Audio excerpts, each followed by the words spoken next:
جب انسان دنیا کی سہولتوں میں، نظام کی چالاکیوں میں یا دوسروں کی سفارش پر بھروسہ کر لیتا ہے تو رب اسے یاد دلاتا ہے ایک ایسے دن کی جہاں صرف عدل ہوگا اور کسی رشتہ، فدیہ یا سفارش کا سہارا نہیں ہوگا۔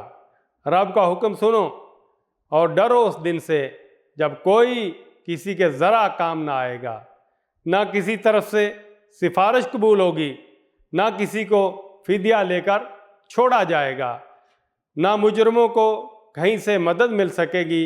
البقرہ آیت 48۔ یہ آیت دل کی آنکھ کھولتی ہے۔ قیامت کا دن صرف عدل کا دن ہے۔ نہ خاندان، نہ مال، نہ تعلق، کوئی چیز رب کے عدل میں مداخلت نہیں کر سکے گی۔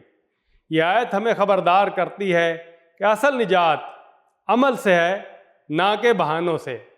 تب بندہ کانپتے ہوئے عرض کرتا ہے، اے اللہ، ہمیں اپنے اس دن کے لیے تیار کر جہاں صرف تیرا رحم اور ہمارے عمل کام آئیں، اور ہمیں کسی کی محتاجی سے بچا۔